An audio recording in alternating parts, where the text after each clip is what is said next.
today. Oh, it's not engaging. It's not engaging.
6, 5, 4, 3, 2.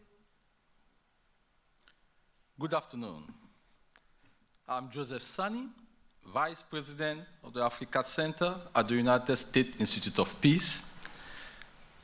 In partnership with the United Nations Development Program, USIP is pleased to welcome you to this conversation about how the war in Ukraine is affecting Africa and potential responses.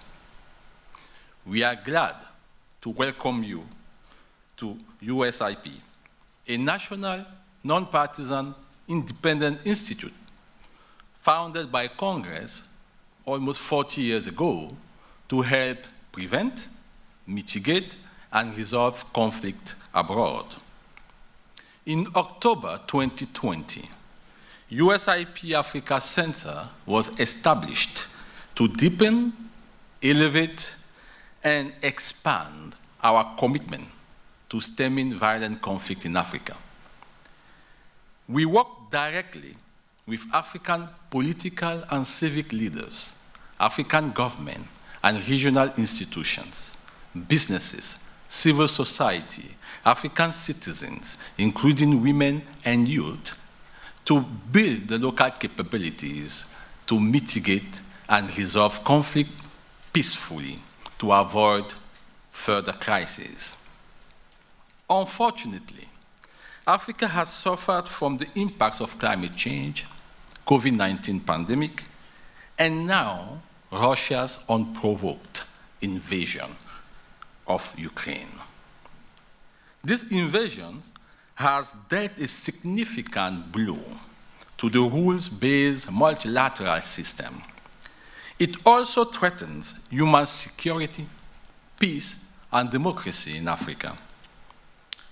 Spiking food, fertilizer, and fuel prices are provoking social unrest and increasing fragility and instability in many countries in Africa.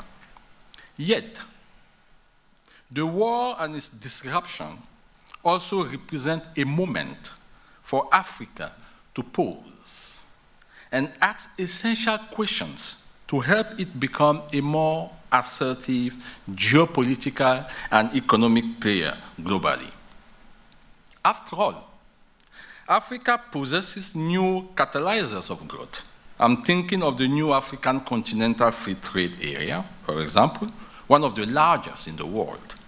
It has a large entrepreneurial youth population and a growing middle class.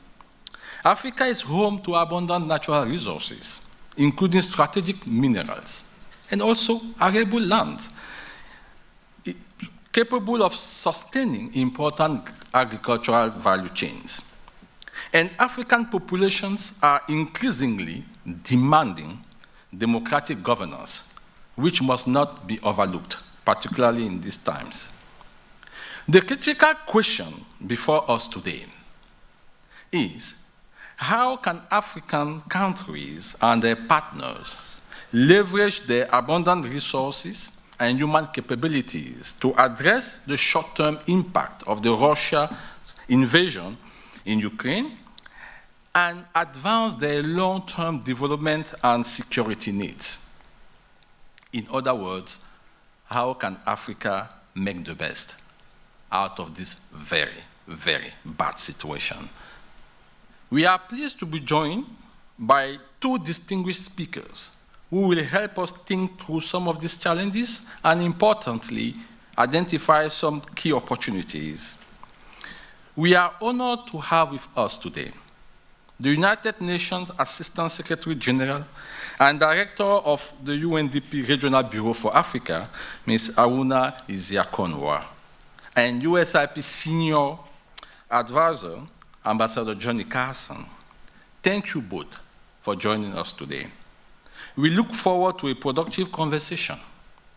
I will now turn it over to Assistant Secretary General, Mrs. Ahunna Eziakonwa, who will give us some remarks, and the remarks will be followed by a moderated discussion by USIP West Africa Director, Oge Onugboku.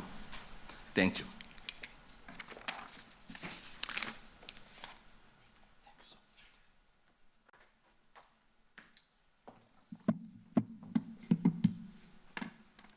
Thank you, my dear brother and Vice President of the Africa Center here at USIP. Let me also extend warm greetings to Ambassador Johnny Carson, who will be joining in this conversation, and by extension to all the leadership and staff of the Institute. Especially, I want to recognize the president, who is a former colleague and friend, Liz Grande. Sorry to miss her today. But thank you so much for the warm welcome. It's a great pleasure to be here. Our shared goals to promote the Sustainable Development Goals, to preserve human dignity, to prevent violent conflict, to leverage technology, and to leave no one behind are the building blocks for what the UNDP Administrator, Mr. Achim Steiner, described as a future smart development, a future smart UNDP. It is really a great pleasure to be in this magnificent building, which I'm visiting for the first time, which is widely recognized as a monument of global peace. It is aptly located in the National Mall of the United States. The building's translucent fiberglass roof in the shape of a dove is quite compelling, and it does signal to the world USIP's commitment to fostering peace and sustaining it across the world. Sadly, today, far too many are facing insecurity, facing uncertainty, instability, and the consequences of violent conflict and violent extremism. This is particularly true in Africa, where 1.4 billion people living across 55 countries are struggling to contend with the complex and compounding crises that have really hit the world and the continent. In 2020 and 2021, due to the global COVID-19 pandemic, African countries saw decades of hard-won macroeconomic, socioeconomic, and governance gains reversed. For the first time in almost 3 decades, the continent's Human Development Index dropped, signaling that the pandemic was reversing development in Africa. Millions of Africans lost their jobs and means of livelihood. Global trade disruptions did constrain growth, and many African countries suffered from a progressively shrinking fiscal space, and they were unable to finance much-needed social protection initiatives. We will recall that before the pandemic, African countries were among the fastest growing in the world. I think at the time, 6 out of 10 African countries were among the fastest growing, top 10 fastest growing countries. And we were also starting to see growth that was somewhat job-rich and that was trying to be more inclusive. Overall, today, some 50 million Africans were pushed back into extreme poverty as a result of the events of the last couple of years. Vulnerable and marginalized segments of the population, particularly the women and, of course, the continent's youth, were hardest hit and had least access to support. And this included also small, medium enterprises and most of the businesses that were classified as informal. It is therefore no surprise that COVID-19 actually worsened financial and societal inequalities in Africa. African countries worked with their development partners to respond to these wide-ranging effects of the pandemic. National socioeconomic response programs contained a combination of prudent macroeconomic policies and also strategic investments in income generation, in social protection, and in job creation. On the regional scale, we saw Africa taking steps to address vaccine inequity. Who can forget the scramble for vaccines last year and what it meant for regions like Africa that were pushed behind the line? For example, we saw the African Vaccine Acquisition Trust, AVAT, an initiative of the African Union that will provide 400 million doses of J&J single-shot COVID-19 vaccines through the African Medical Supplies Platform over a period of 18 months. This has been made possible by the $2 billion facility that was provided by an African financial institution, the African Export-Import Bank, Afrexim Bank. AVAT will greatly increase the availability of life-saving vaccines across the continent, while also increasing jobs and facilitating technology transfers. In addition, countries like Senegal, South Africa, and Rwanda are at the forefront of vaccine production locally on the continent. So while multilateralism appeared to be shrinking elsewhere in the world, it was expanding in Africa during this COVID period. By the end of 2021, Africa outperformed the anticipated 3.7% GDP growth and recorded an impressive 4.5%, showing its resilience and its muscle to bounce back. The recovery was fragile, however, but the continent appeared to be back on track towards the attainment of the SDGs. The onset of the Russia-Ukraine crisis earlier this year set African countries even further back. Trade disruptions, the sharp increases in food and fuel prices, and pervasive uncertainty have destabilized households once again. Communities and countries across the continent are once again in a very precarious situation. These impacts, combined with the lingering effects of COVID-19 pandemic, further retard development progress on the continent. The direct effects of the Ukraine war include inflation in the prices of food and fuel, disruptions in trade of goods and services, a further tightening of the fiscal space, constrained green transitions, and a reduced flow of development finance. While African countries' foreign trade with Russia, Ukraine, and the Belarus in most of the cases is not that significant, there are some exceptions in products such as wheat, fertilizers, and steel that could have a direct impact on African nations. In 21, for example, Kenya imported almost 30% of its wheat from Russia and Ukraine, and the supply disruption would have a negative effect on bread production, which is the third most consumed food item in that country.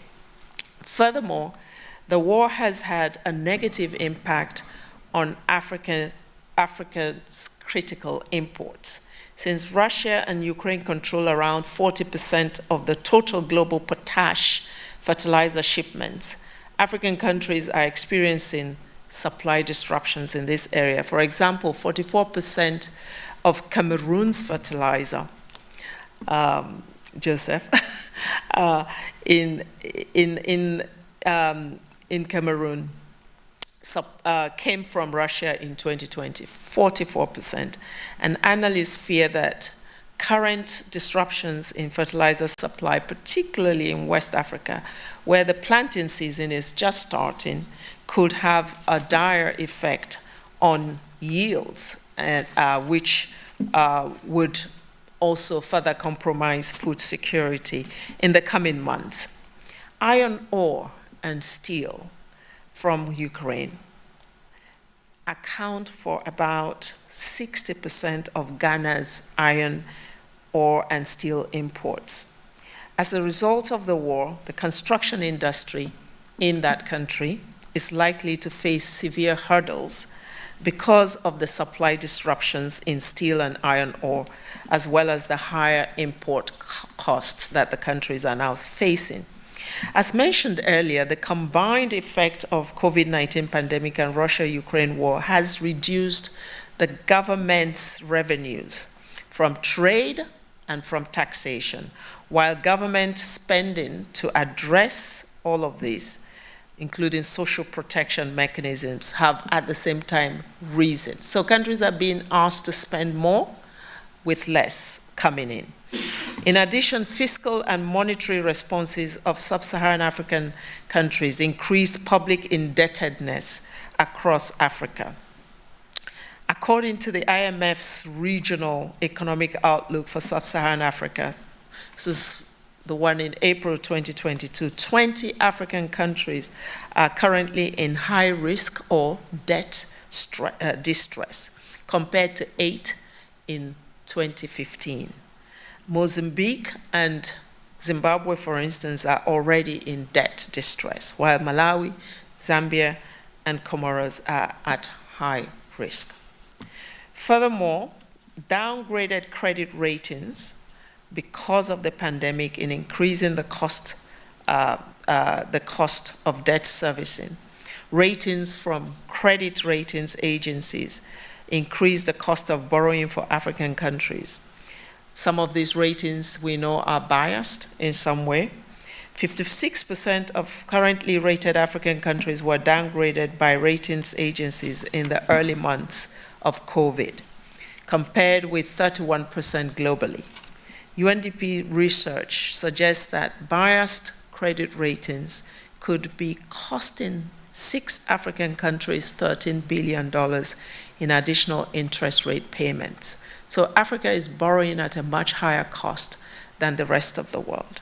Perhaps the most pernicious effects of the Russia-Ukraine war in Africa is imported inflation. Across Africa, many countries are recording sharp increases in food and fuel prices. For example, overall inflation spiked by 34% in Tanzania between February and April this year. In Namibia, transportation costs rose by 20% between March and April, and food prices increased by 26% between February and March in Cameroon. Food and fuel account for over half of household consumption, making imported inflation particularly devastating, with poorer households being affected disproportionately. Furthermore, our analysis indicates that domestic inflationary trends in most African countries are positively correlated with global food and oil prices. In addition, development projects are being postponed and canceled as some development partners balk at the higher domestic cost of projects, and others consider diverting funds to deal with growing humanitarian crisis in Europe. But again, we see some kind of a turning to the political lens to view development on the continent, which is a very worrying trend.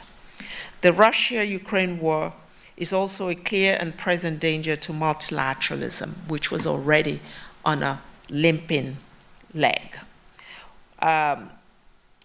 This multilateralism we've seen in the past decades has been a bulwark of robust development efforts since the end of the Second World War.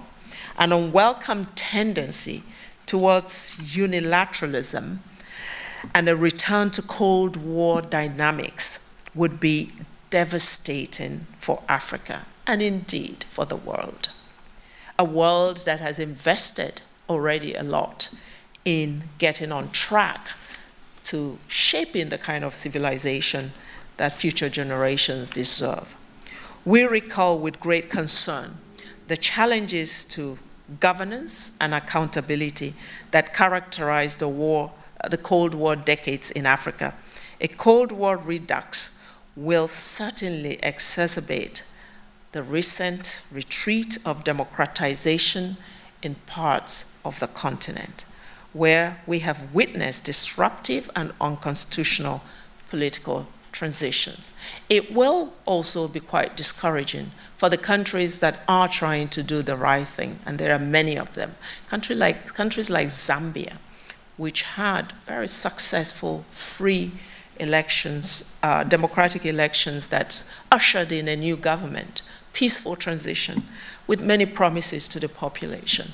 If they have to face the kind of severe hostility that we are experiencing in the financial landscape, how will that government be able to stand up democracy and sustain it, and sustain peace as well among its population if it cannot meet the promises that it gave, and if democracy cannot deliver the dividends of development? This is why we must value multilateralism, peace, and security at all levels. Speaking at the Nelson Mandela Lecture in July 2020, we were in the middle of COVID at the time, I recall the UN Secretary-General Antonio Guterres calling for renewed multilateralism that will be based on a new global New Deal that will create equal opportunities for all and respect the rights and freedoms of all. He noted that this will be based, and I quote, based on a fair globalization, on the rights and dignity of every human being, on living in balance with nature, on taking account of the rights of future generations, and on success that's measured in human rather than economic terms. End of quote. We must, ladies and gentlemen, invest in robust and meaningful multilateralism if we're to make it in our generation. So these complex crises are a massive exogenous shock to the African continent. These uncommon times demand exceptional and extraordinary solutions.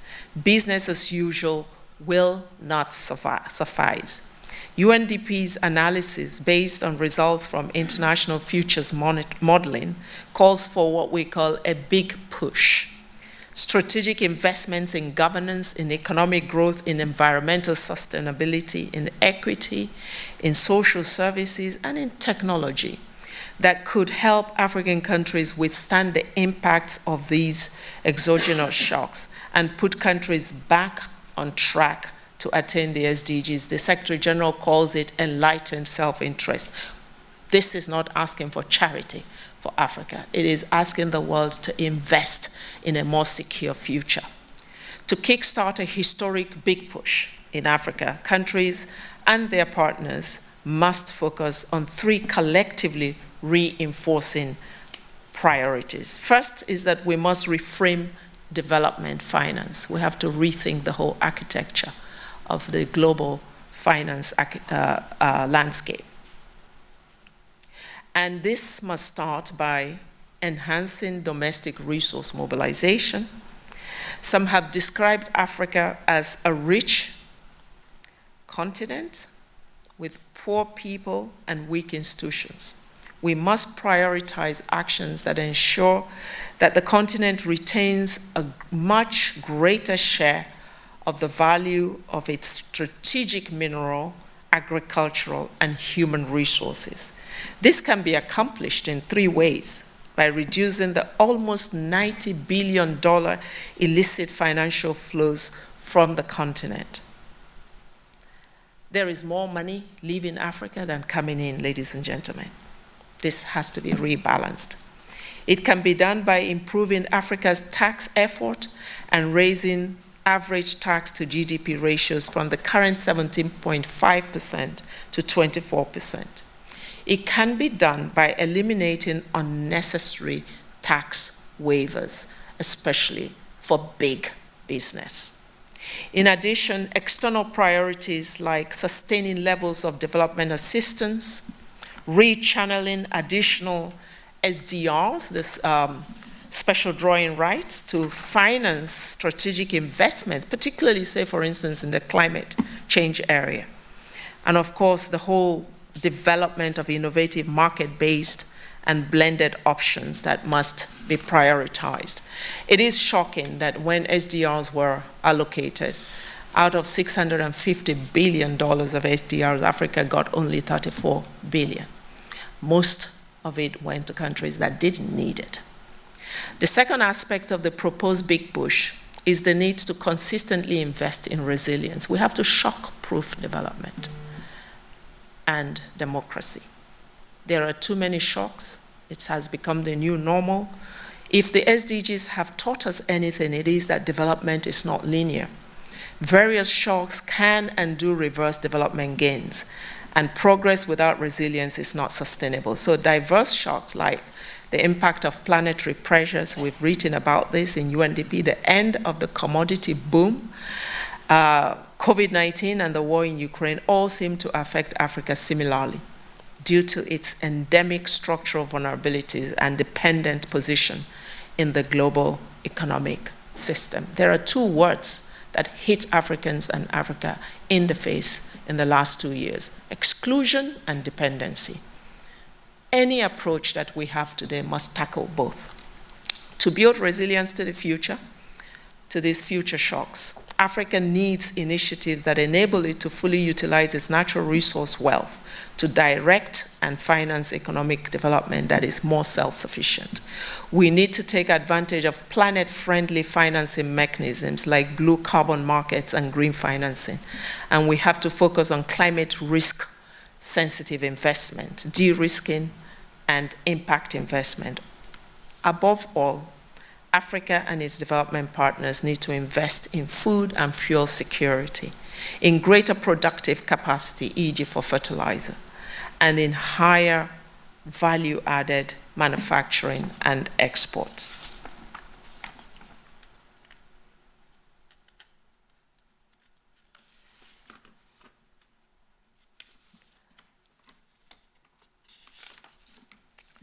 The third is structural transformation and regional integration that must be prioritized. Africa needs to harness digital technologies and promote free and fair competition globally, intensify support to regional integration and economic diversification, and mobilize the resources to fill persistent critical gaps we have in technology, in skills and infrastructure, in energy, that constrain currently Africa's development.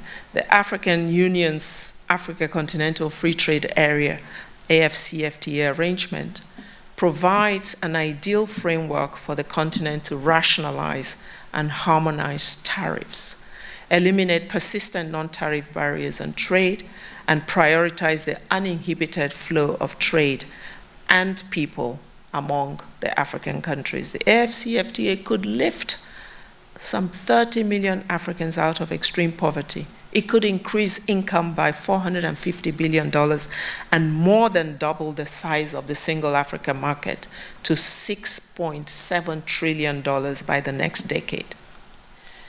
As I close, I want to leave you with two Swahili words: Harambe, two African words, Harambe and Ubuntu. Harambe means we are all together, and Ubuntu means I am because you are. The African continent is facing uncommon and unprecedented exogenous shocks in the wake of COVID-19 and the war in Ukraine. It cannot deal with this alone. But these things also tell us, these events also tell us that our world has become so much more interconnected. Ensuring a speedy, inclusive, and sustainable recovery across Africa needs all of us to come together to make it happen. This is certainly not the time to defund Africa's development, which we are unfortunately seeing, or to abandon multilateralism as the key instrument for equalizing our world, or to undermine investor confidence. It's not the time to leave the continent behind. Africa still needs development assistance and will continue to do so in the coming years. However, we must look beyond aid and work towards eliminating the dependence of the aid framework. Africa needs significant investment flows, but this will not be realized unless we all work together to de-risk Africa's investment ecosystem and proactively explore the use of innovative financing mechanisms to deal with the challenges. Africa needs to improve domestic resource mobilization, and it needs to tackle illicit financial flows.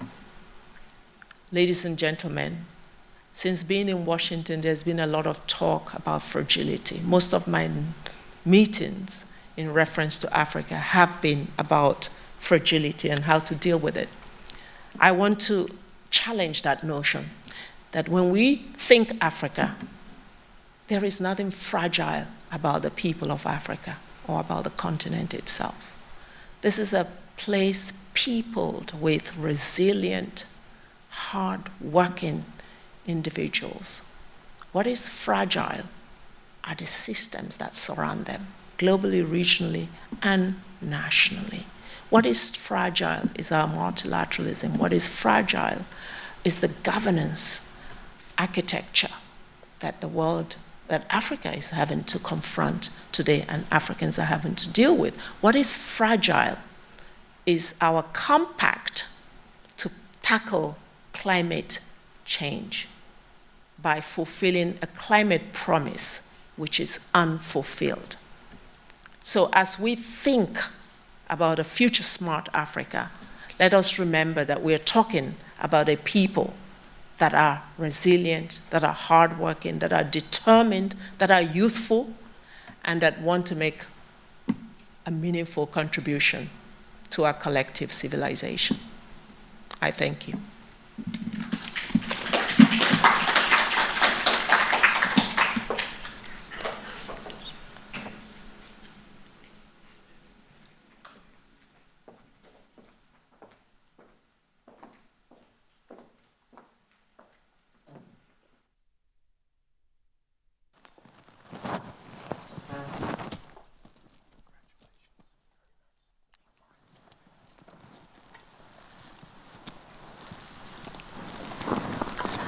Thank you so much for those remarks, and good afternoon, everyone who's joined us here today for this conversation.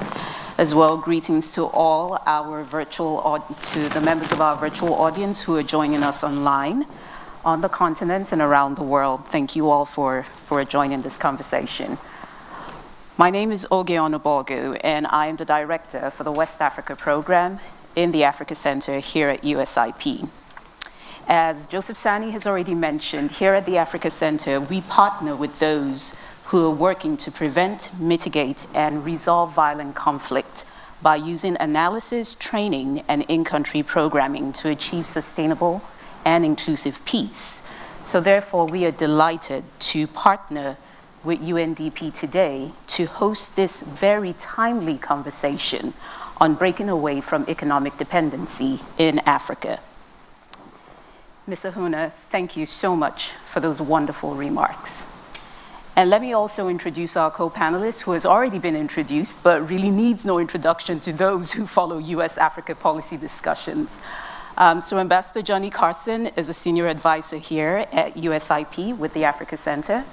In 2009, he was the US Assistant Secretary of State for Africa, and his distinguished 37-year foreign service career includes ambassadorships to Kenya, Zimbabwe, and Uganda. So we look forward to a very engaging conversation today. And to our audience following us online, I encourage you to please follow the conversation via Twitter using the hashtag Africa's Economic Future. So if we go into the conversation, as has already been said, the war in Ukraine, the socioeconomic fallout of the COVID-19 pandemic, the impacts of climate change, and a global economic downturn all present challenges that could derail Africa's development progress. Given the constrained physical space, as you mentioned in your remarks, rising debt, rising inflation, how can African policymakers really position their economies on a path of sustainable sustainable recovery. In addition, how can the international development community, including multilateral organizations like the UN, IMF, World Bank, and the rest of them, collaborate with the continent and policymakers on the continent to help Africans exit this turbulent period with a newfound capacity of developing their own economic future? You've already touched on some of these points in your remarks, but I'll call on you again to elaborate even further on these. Thank you, Oge. I think perhaps there are three things I think will be important to look at on this in terms of how Africa positions.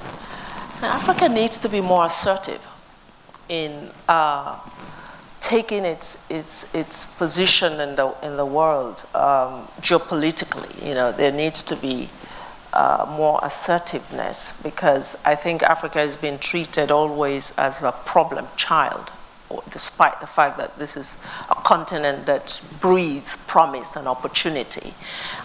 So first of all, to really not apologize for being Africa, but to stand boldly to present where it makes a contribution to the world, where it is important, an important part of the global fabric. So if you position that way, then it's important for those institutions, those financial and global institutions, to understand that investment is in Africa's well-being and progress is investment in the global well-being and progress. What's good for Africa is good for the world. Right now, Africa is being defunded in terms of its development. Financial flows are drastically being reduced. African countries are being asked to do the impossible, which is invest in social protection and stimulus for recovery, but with no financial means coming through. We're seeing a reduction in concessional financing, concessional loan finances. Money is becoming more and more expensive for African countries. So I think there needs to be a repositioning and rethinking of Africa's relationship with the world in terms of understanding that it's a relationship of a partnership of purpose, not a relationship of charity. We can pick and choose when we support Africa. The climate, the future of the planet, Africa has a lot to say on that and contribute to that, because it holds the world's second lung in the Congo Basin. But today, finance for climate adaptation is not there.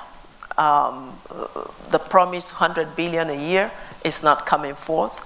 So how does the world expect Africa to play its part in protecting the planet if all of these finances are not flowing? So I think positioning to help the world understand the important place of Africa in the world, it's really important. Thank you so much for those comments. And Ambassador Carson, I want to turn to you, pulling on those two same questions. But in addition, as we pull on this thread of thinking about how we breaking away from economic dependency in Africa, what are some specific U.S. citizen or U.S. government initiatives that could support long-term economic development in African countries, particularly at a time like this? First of all, Ogie, thank you very much for allowing me to be on this panel with the Assistant Secretary-General of the UN. It's a pleasure to be with you, Ms. Eziakonwa. I think that the United States has always looked at Africa as a partner, but sometimes it has not taken that partnership as seriously and as committedly as it should be. I think that Africa is indeed an important and integral part of the global community. And as Africa moves ahead, as Africa rises, so does the global community. What is good for Africa is good for the United States. It is good for Western Europe. It is good for Asia. Africa's economic progress contributes to our global progress to our global economic movement ahead. And so one should look at the issues very, very importantly. Clearly, over the last decade, and particularly over the last few years, things like COVID, like climate change, like the conflict in Ukraine have challenged those partnerships. But they need to be forged and strengthened through something that you talked about, and that is multilateralism. I think that the U.S. government has a responsibility to listen more attentively and carefully to what Africa's best leaders are saying and wanting. And I start with one that's very important today, and that is the African Free Trade Agreement. This is probably the most important Pan-African agreement of the last decade. It has the prospects and possibilities of really transforming economic relationships around the continent and transforming Africa's economic and commercial relationships with the world. What should happen here in the United States is to begin to look for and frame policies that help bring about Africa's successful economic integration. And that means working more effectively with the AU and with the REX, with ECOWAS, with SADC, with the East African community, helping to strengthen those sub-regional organizations as well as working more effectively with the AU itself. So strengthening those regional ties and connectivity, looking for ways to more effectively integrate U.S. policies and activities with the best things that are happening in Africa, and certainly the African Free Trade Agreement is clearly one of those most important things. The other things that I might quickly mention in terms of partnerships beyond strengthening the regional efforts is looking to strengthen the commercial and business ties with Africa. Those remain areas where we can do a lot more.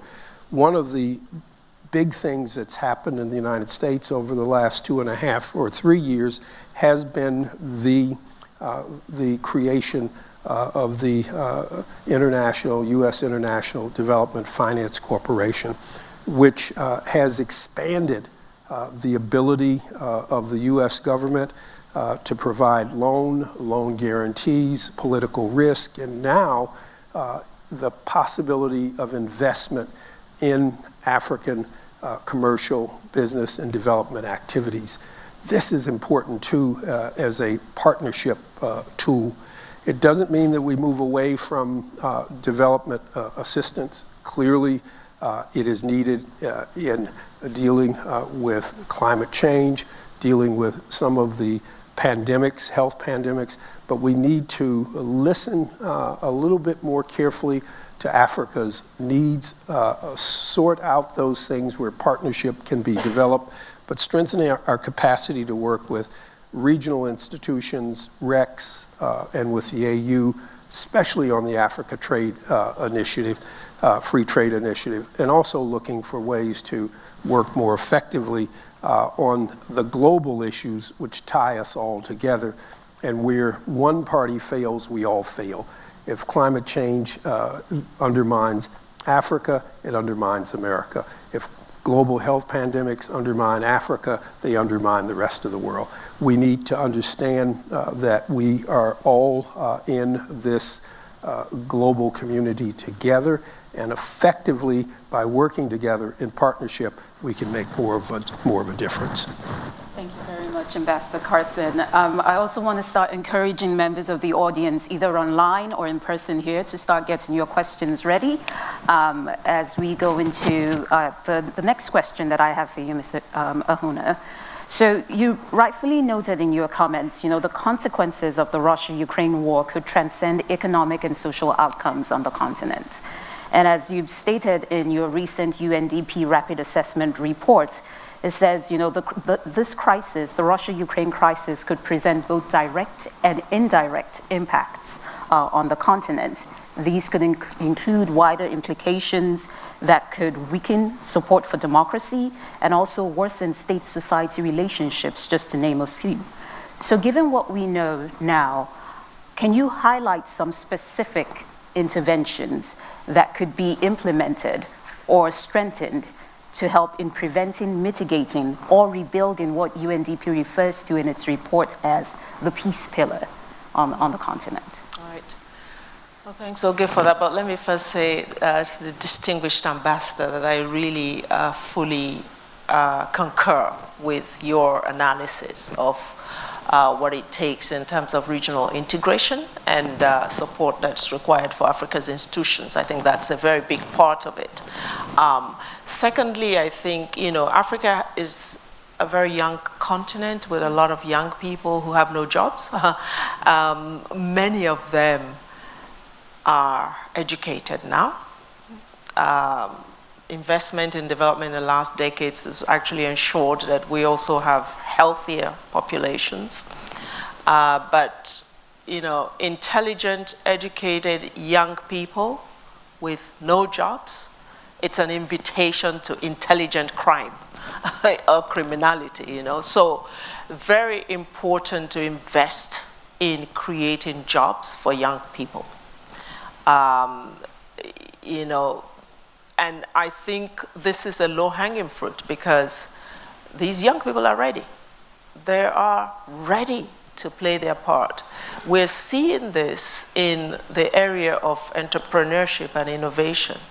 We published a magazine in the middle of COVID, which we called Africa Innovates. It was all young people coming up with ideas on how to recover, how to actually respond to the issue of COVID through innovations that were hardly supported. They were their own initiatives, and they were coming up with all kinds of solutions to these hardcore problems.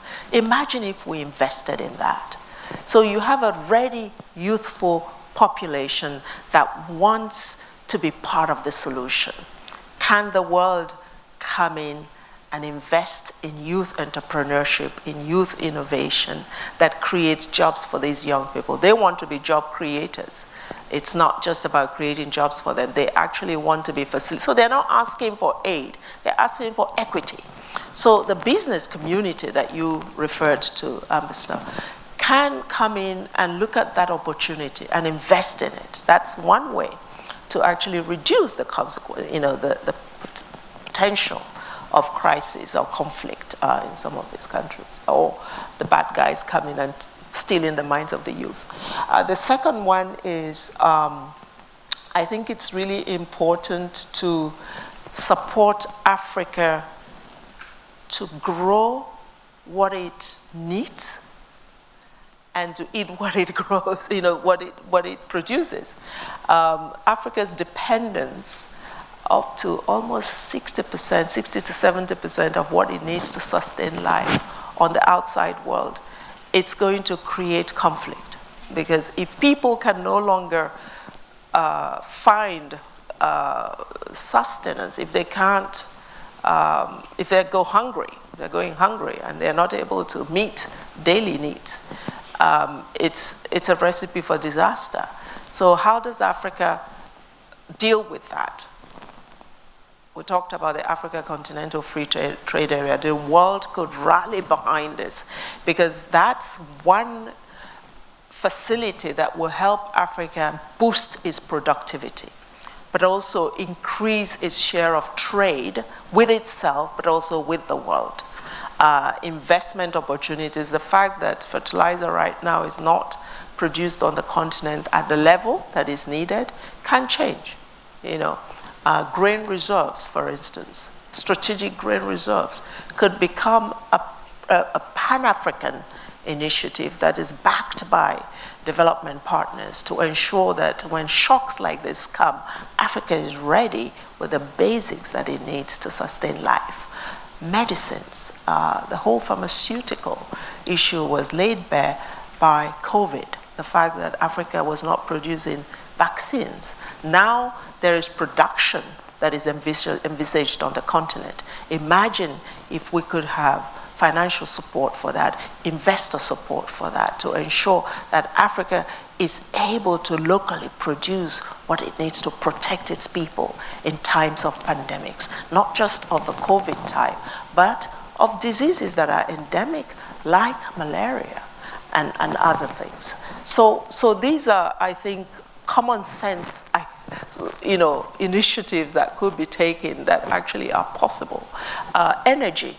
I think it's important to tackle energy poverty on the continent because it's not sustainable in terms of peace cannot be sustained if half the continent continues to have no access to sustainable energy, not just in terms of lamps in homes, but power access, energy, access to power that allows small businesses to do business at an affordable cost rather than incurring so much cost of energy because it's not affordable, it's not available.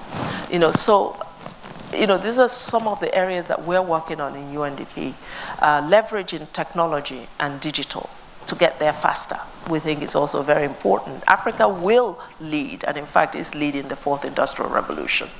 I think it's important for the world to be aware of this. What has happened, the revolution that's taking place in the area of mobile money. This is a fintech, for instance. We have the poor largely banked today, have access to inclusive financing because of the new technologies and digital footprint of the continent. So this is also an area where I think if the world could come together and ensure that it's fully inclusive, that we have fiber optics laid in many places so that no one is excluded in the digital revolution, it's going to make a difference on the peace front. Thank you so much, Ms. Ahunna. As you all have heard it here today, Africa is leading the revolution. So on that note, as we see this changing geopolitical landscape, Ambassador Carson, I think it's fair for us to say that the United States needs to rethink and strengthen its strategic relationships with Africa. What opportunities for this type of engagement exist? There are opportunities, but to elaborate even further on what opportunities exist.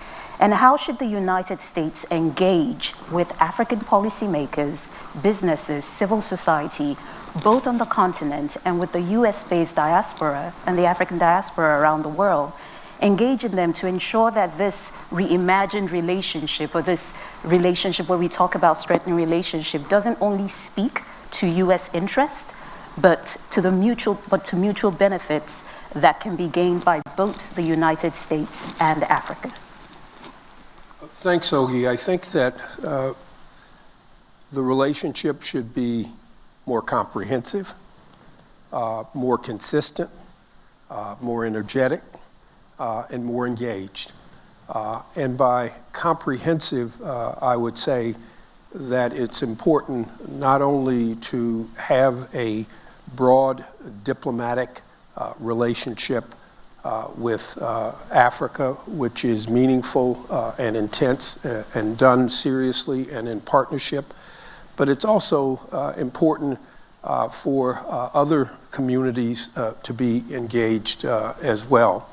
I think the business community in the United States needs to take a much more comprehensive and broad-based look at opportunities across the continent and not be as reluctant and fearful and sometimes misinformed about what is happening in Africa and where the opportunities exist. Yes, there are challenges, serious challenges in a number of places around the continent, but there are also serious opportunities as well for business engagement. More work in support of the work of the Corporate Council on Africa, which does a great job. More work by the U.S. Chamber of Commerce. But also, it's important for some of the major sectors and their associations to take a more in-depth look at the continent as well. I think there is also a real need to talk with, engage with Africa's diaspora, which is increasingly large and important in the United States, and also to leverage those strong ties and relationships where they can be leveraged to engage more fully in Africa.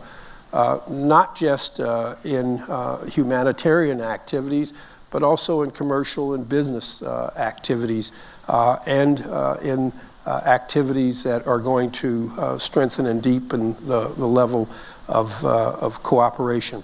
I think equally one needs to look at different kinds of relationships that are more prominent in America's relations with Europe and with Latin America and Asia, for example.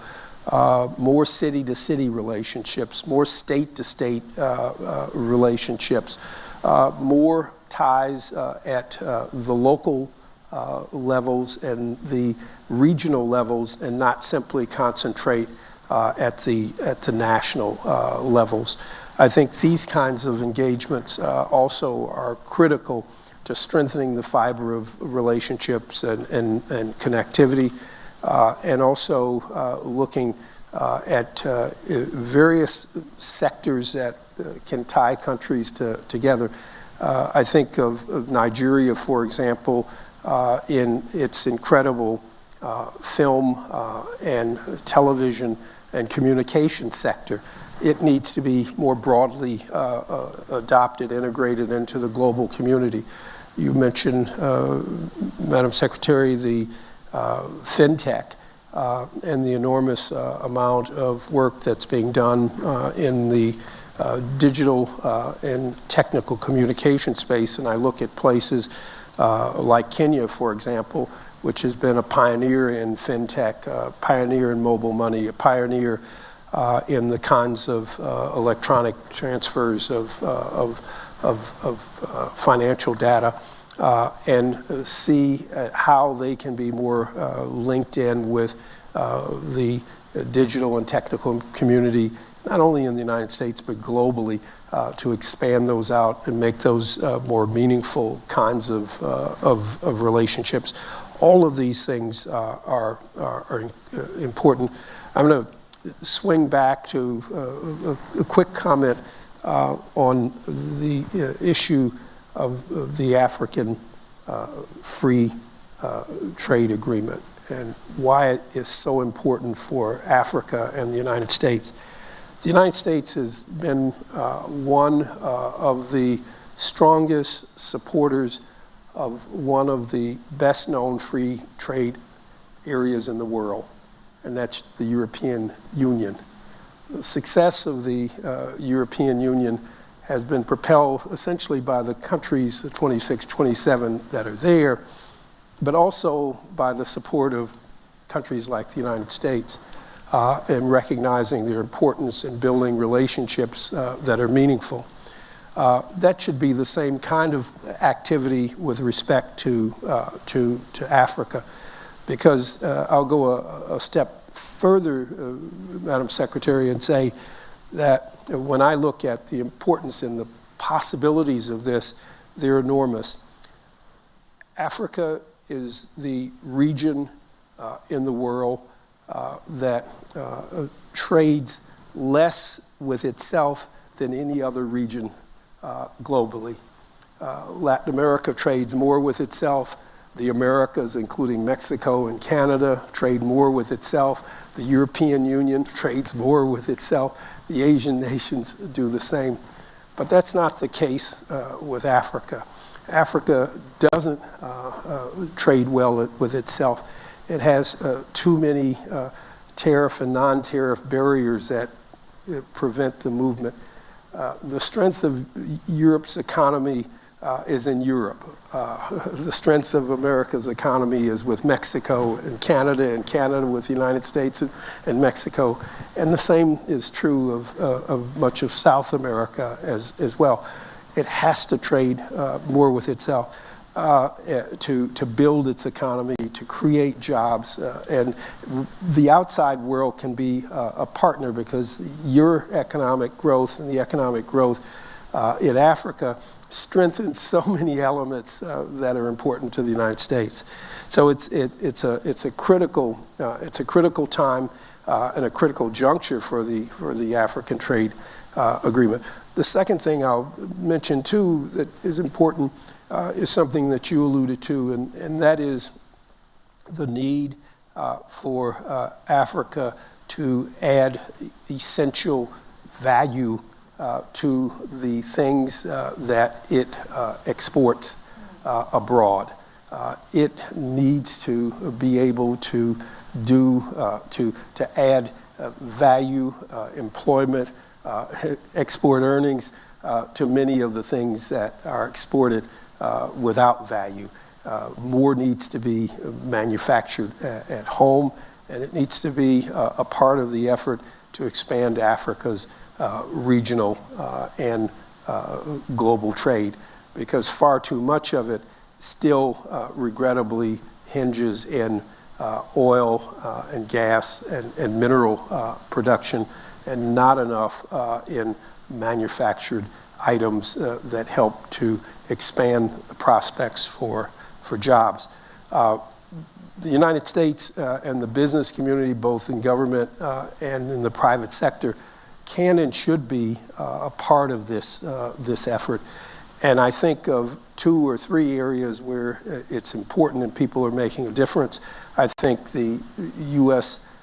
International Development Finance Corporation is trying to make a real difference, especially in its capacity to put money into projects and be an investor in them. And I think MCC, the Millennial Challenge Corporation, helping to be able to put money into serious infrastructure projects.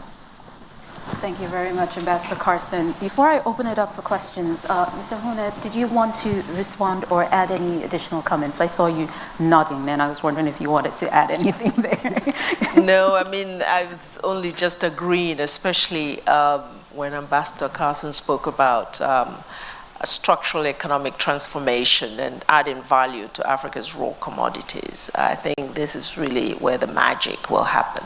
That, for decades, Africa still sort of presides over a colonial economy, which basically serves the development of other nations by be the main supplier of raw materials. And we actually have seen this in the case of fertilizer, actually. It's one area where a lot of the raw materials that constitute the input for fertilizer production are produced in some African countries, and they are all exported out for production elsewhere, and then Africa buys back, at a higher cost. So it is such a critical point, and I think your emphasis on the African Continental Free Trade Area is quite apt, because that is also what is going to help with the productivity side. You can't trade with what you don't produce, right? What you don't have. So hopefully the market will be a big push for expanding productivity, but it needs support. Thank you. So do we have any questions in the audience?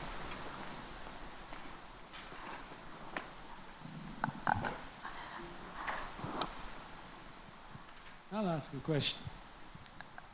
I see Dr. Richard Joseph. Is it on? There. Yes, it is. Okay, very good. Okay, thank you very much, Assistant Secretary-General, for coming and making these. Unfortunately, I've been involved in this business too long. And, you know, as I'm looking at that title there, you know, 20 years ago, we could have been having a meeting with that same title, in a time of great optimism about the African agenda. So anyway, I just want to, you know, deal with aspirations and realities. And so if we take some of the points that you've emphasized, first of all, the youthful population and what they represent, but we're also dealing with what is happening in terms of education of that young population. When you mention agricultural productivity, and once again, as you know, that has been high on the African agenda for a long time, including fertilizer production and use.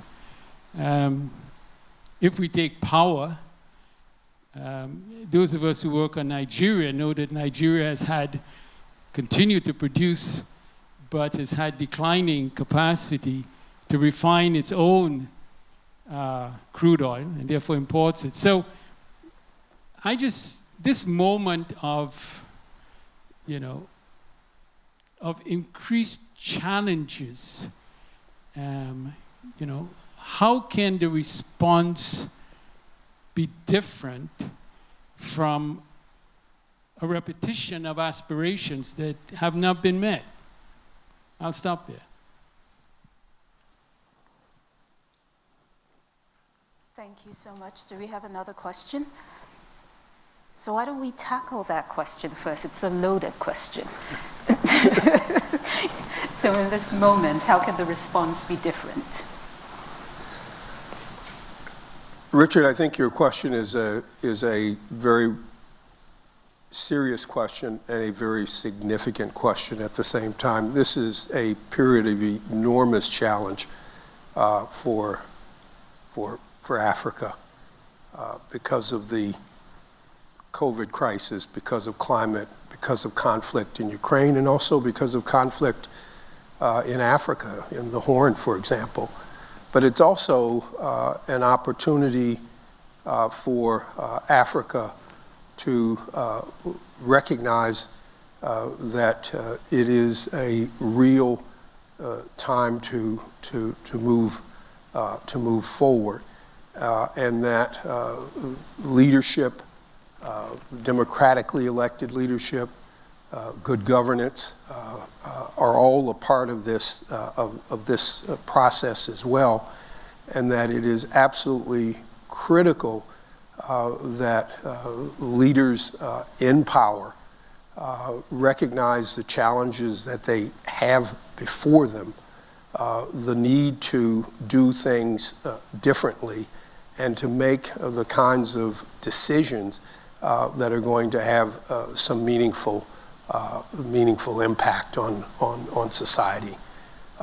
It has to rest with leaders doing the right thing, and also finding good partners regionally and good partners globally to work with. The challenges are there, but the opportunities exist to do things differently. And I think it starts with good leadership, good governance, and a recognition that weak institutions result in weak economies, bad governance, and potential conflict. You know, Richard, I've been also in this business for a long time, and to some extent I share some of your words there. But you know, having been in it for a long time has also led me to a place where now I want to invest in the opportunity. And I think if only half of us invested in what's going right, we will get much more mileage, because the orientation, the normal for Africa is to look at it from a lens of the negative, of the weakness, of the challenges. And this is, many PhDs have been written on the impossibility of Africa, the problem of Africa. So we are now in a position where we're saying we've actually witnessed enough good governance, we've witnessed enough strength and resilience in the people and systems of Africa to invest in. And if we just did that, if we just recognized that Zambia as a country, people, government, systems went to the polls, and in some cases, we actually have better governance than the rest of the world in some of these contexts, but no one is investing in that. If we just agree that a country like Botswana has done everything right by its resources and its people, most things right that they know. Nobody gets it 100% right. But that we can invest in that track record and not allow it to be reversed, but rather continue on the path of strength. If we just invested in political transitions, that we see opportunities created where long-serving leaders step down, die, or are taken out, and a country has an opportunity to reset its clock. Where are we when a country like Chad happens? Where are we when something like what we saw in Burkina Faso post-Compaoré happens? It was a youth movement that took out a long-serving, maybe not so good governance system and created an opportunity for a new start for the country. Where were we? Were we there in an intentional, ready way to accompany that transition? That is, in most cases, not so easy. It's quite complex. South Sudan, Zimbabwe, and you can continue to count. So from where I sit right now, I think that there is enough to give us confidence that we can invest in what's going right on the continent, and the rest will follow. The more we can expand the space of the good, the more we can make the negative and the challenges the minority. They will always be there, but what we need to do is make that the exception, right? And I want to make that the exception by investing in that which is just now considered marginal. There is progress on the continent. Let's invest on the progress. There's a promise in the youth. Let's invest in the youth. Thank you very much, Madam Secretary. And we got 2 questions online, so I'll go ahead and read through the first question, and this is addressed to both of you.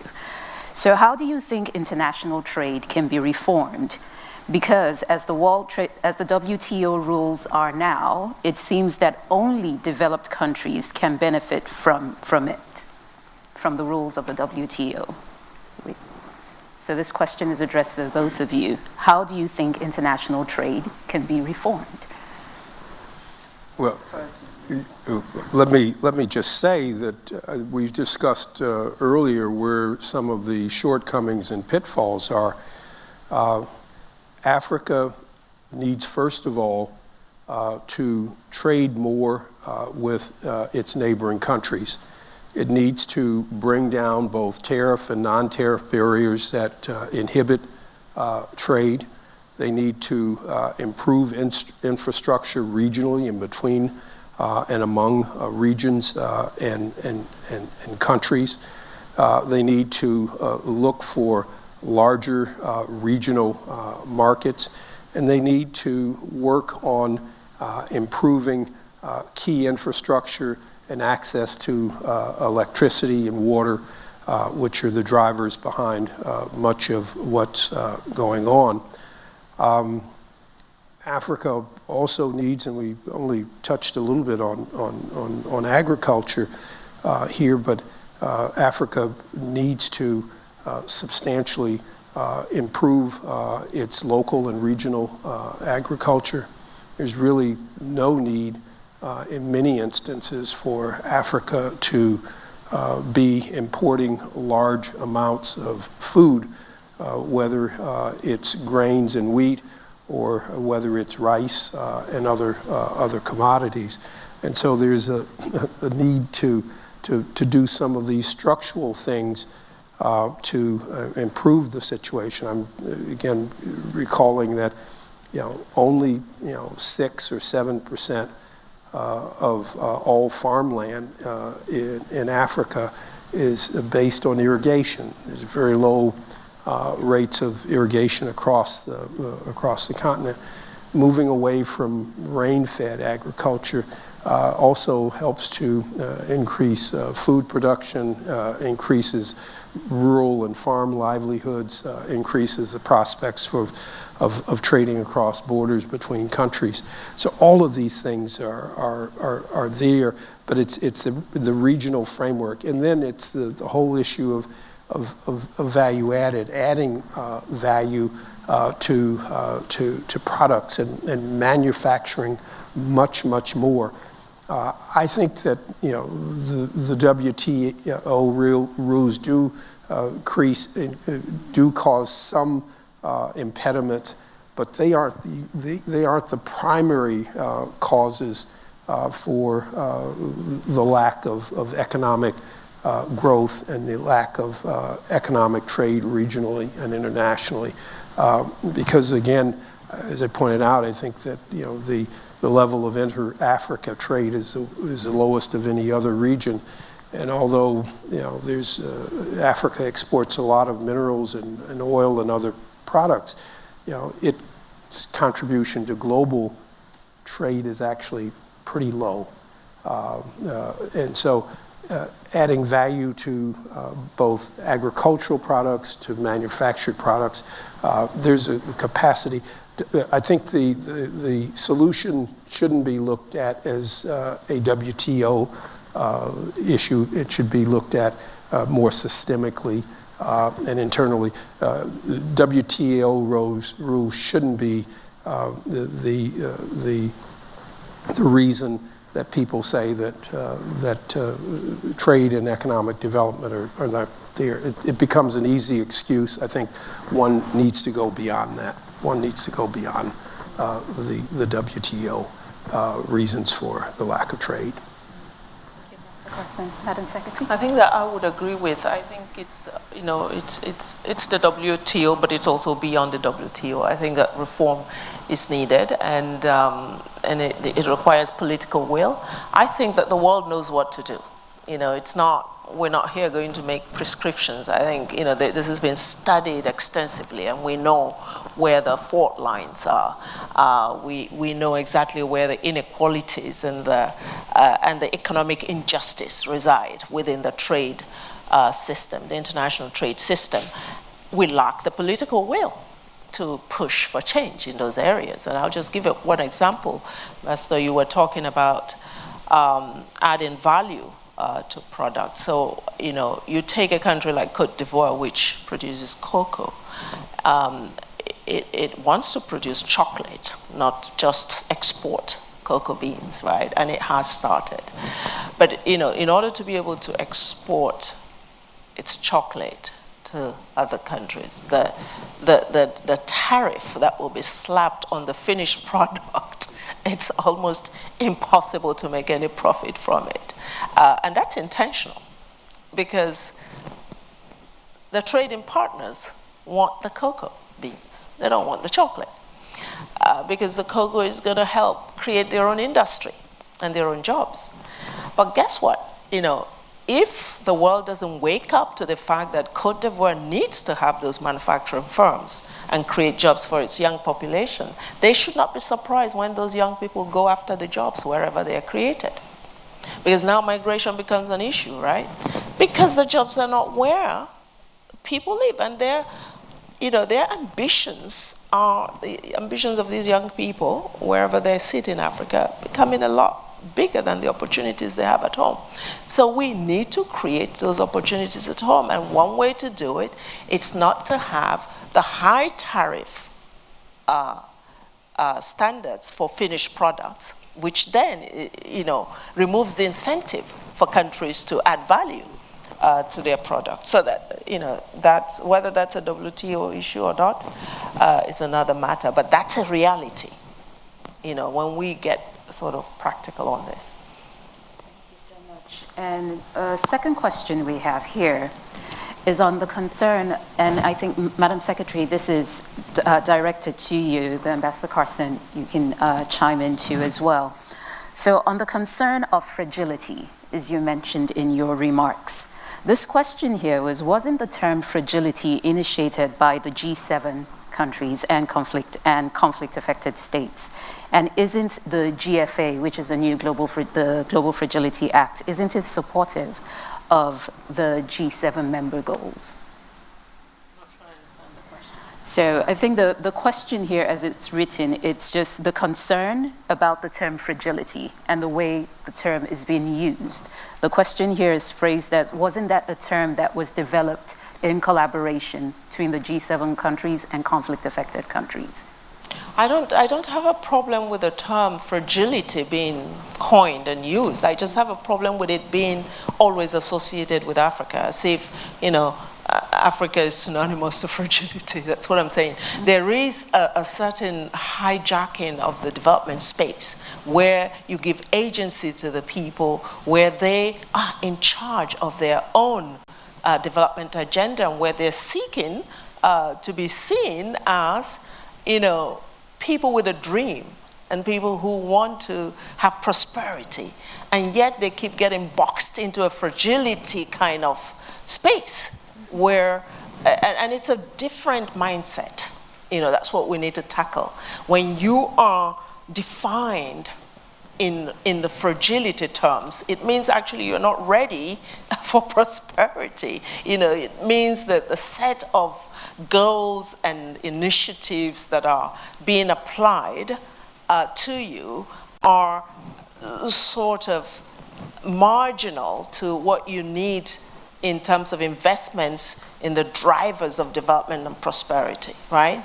So it's a mindset issue, and I'm sure that those who are using the term may not mean it in that way, but that's the impression that is created. And we can have a debate about this. We can talk. It doesn't mean that there aren't countries and systems that are fragile. It just means that does Africa become again the poster child for all things fragility? And I think that it's a negative trend, because on the contrary, we have a continent, despite all the odds, that is trying to rise and do better for its people. I think the world needs to see this Africa rather than just the fragile Africa. It does not mean we shouldn't invest in a sort of overcoming fragility where it exists, and there are many parts of the world where that is. I think what I'm up against is the identity of Africa and the whole conversation around Africa being only and mostly about the fragility. Because we see other dynamics that are happening on the continent, and we need to invest in those dynamics, and we should not offset the mind or the track by just, sort of bringing everything back to a box of crisis. The crisis, the predominance of the crisis mentality is hurtful to Africa's development. And you see even in the way resources are channeled, the way the energy is channeled. Yes, of course, we have to deal with crisis, but if you just reduce a continent to a crisis situation, it will not move forward. Thank you very much, Madam Secretary. Ambassador Carson, did you want to add any points on that? No, not really. I think there is a debate about whether the word fragility is used too broadly and sometimes too loosely, and instead of identifying one country, you begin to identify a region, a continent, and so you it has to be looked at carefully. There's no doubt that there are degrees of fragility in Africa, but there is fragility as well in other parts of the world. There's fragility in Central America and parts of Latin America. If you're looking at Nicaragua and Venezuela and places like that, and there's also fragility in parts of Asia as well. But one should be very careful about assigning the word to one region, one group of people, and be careful about how it's defined and used. So. Thank you, Ambassador Carson. And we're almost coming to the end of our conversation today. But Madam Secretary, I'd like to invite you to give a few closing thoughts or remarks on this. Thank you, Oge. I think as we look at the impact of this war in Ukraine and on the continent and in the world, and as we look at recovery from the impact of COVID pandemic, I think it's a strong message, a wake-up call to Africa, and this is really for Africa and Africans, that it is time. I mean, Richard was asking the question, why are we still here? It is really time for Africa to own its own development space and agenda. I think part of what makes Africa slower in its journey to develop, it's the, I would say, it's just lack of ownership, actually, and leadership of that agenda. And the space that is created for many detractors. I mean, there are so many multiple agendas on the continent, and everyone comes with their own piece of it, and Africa has to sort of run after it. And I think it's time to consolidate on the continent what is right for Africa's development, and for that agenda to be owned by the people, not just the governments, by the people of the continent. This is really important, and that they are in the driver's seat in terms of determining where what the future holds and where the continent goes. I think there needs to be a reduction in dependency for the things that Africa needs to sustain life. Basic things that's another wake-up call, is really to begin to fashion those policies that allow the continent to have greater independence, greater autonomy in its in the commodities and productivity that it needs to to absorb these shocks. It's important to shock-proof the development pathways, whether we're talking about climate shocks or conflict shocks or pandemic shocks. And I think it's important for Africa to invest in integration, regional integration.